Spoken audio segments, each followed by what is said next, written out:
Okay, Mimi's camera is getting too full. Let's see if we can finish it this time. We were right here. There are a great many kinds of these ground lizards. A common one in southeastern states is the six-lined race runner. He's about 10 inches long and is striped all his life. Many of his relatives, these stripes, however, have skin patterns that change with their age. The swifts, as their name implies, are extremely agile lizards. That could be said agile or agile. That's like limber, and they can do crazy things. There are a large number of different kinds, and the most varieties live in the south. Common in this range, the eastern fence lizard belongs to the group. The male is black or brown above and has a blue throat and patches of blue on his underside. Excuse me. The color shows up when he bobs up and down in a courtship or a fighting display, and is revealed to a lesser extent when he scampers over the ground or clambers over low bushes. His habit of sunning himself on a fence rail earns him his name. Another lizard which has been given a common name which perhaps he deserves is a large lizard of the southwest. He is known as the Gila monster. Look, they gave me a pronunciation. I wish they would have on some other ones. The word monster comes from Latin and originally meant a sign promising misfortune. A sign promising misfortune. Interesting. Whoa, there he is, the Gila monster. Anyone bitten by this lizard is unfortunate, for he may be badly poisoned. The Gila monster and his close relative, the beaded lizard, are the only true venomous lizards in the world. When he bites, the Gila monster hangs on with an incredibly powerful grip. This clenching makes it possible for poison from grooved fangs to ooze slowly into the wound. The poison glands are along the sides of the lower jaw.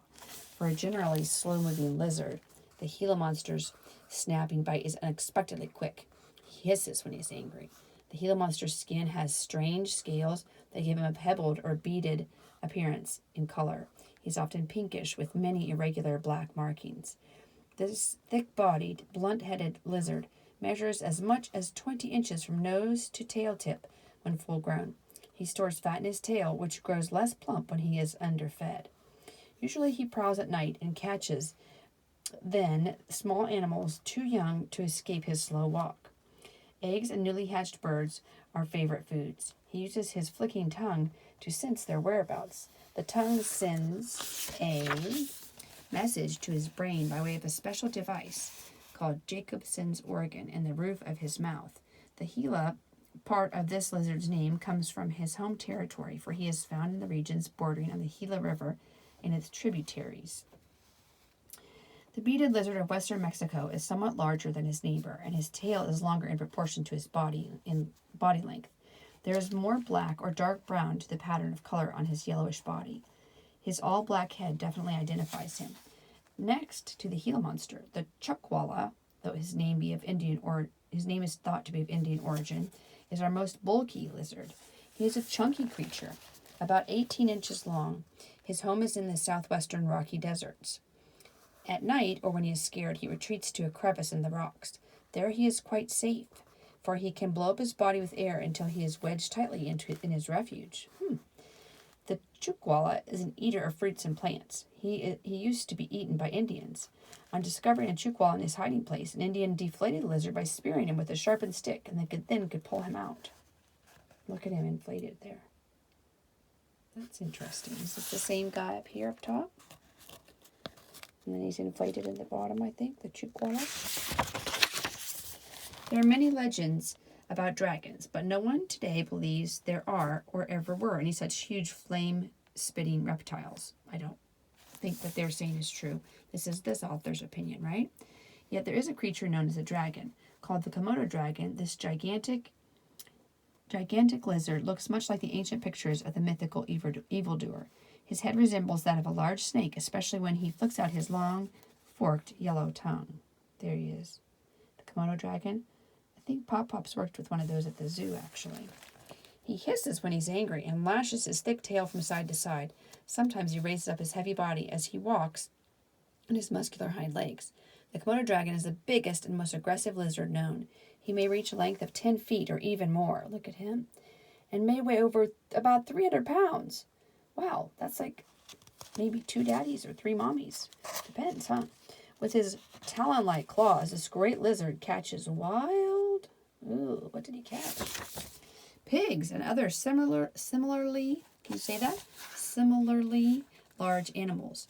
Using his saw-edged teeth, he tears apart his prey, which he swallows, bones and all, in large chunks. He is carnivorous. That means he eats carne, right? Or meat. And he does not mind if the meat he eats is far from fresh. It means he'll eat old, yucky meat that might make us sick. These reptiles were discovered by explorers some 50 years ago, and at present are thought to only live on Komodo and other nearby islands of Indonesia. Now, this book was written a long time ago, remember? The living dragon belongs to the monitor family of lizards. The name monitor, has its origin in the Latin word meaning one who warns. The Komodo dragon has a relative living in Australia that is only 8 inches long, and there are in between sized monitors also from 2 to 6 feet in length. If we had lived a long time ago, this says 60 million years ago, but Mimi doesn't believe that. That doesn't go with the Bible. We might have seen monitors sunning themselves in Wyoming, for their fossilized remains have been found there. Did you kids know a lot of the fossils are because of Noah's flood, aren't they? Now, these reptiles do not exist in this country. Varieties of them live in Africa, southern Asia, and the East Indies in Australia. Some of them live in deserts, some in trees, and some beside rivers and lakes. The Nile monitor is a water-loving lizard found over almost the whole of Africa. Look at him. Except in the arid or dry northwestern regions. The ancient Egyptians considered the Nile monitor the greatest enemy of the crocodile, and he still is. He lies nearby hidden, while a crocodile is laying her eggs in a hole dug in the sandbank. After covering them, the unsuspecting crocodile leaves. This is the moment the watching monitor has awaited. He crawls from the underbrush and digs up the eggs. The 20 or more, each the size of a goose leg, make a fine feast, and the monitor looks for and catches and devours baby crocodiles. In the water, he propels himself by means of his strong tail. He can stay submerged or underwater for an hour at a time. The Nile monitor grows as long as 6 feet and is greenish-gray, more or less mottled. Together with others of the monitor family, he has lost the typical lizard's ability to snap off his tail. The African savanna monitor is one member of the family that never goes in the water. He uses a strange trick to protect himself when he's frightened. Like our hognose snake and our opossum, he can pretend to be dead. There he is, huh? He turns on his back, grabs one of his back feet in his mouth, and lies perfectly still until he seems to think the danger has passed.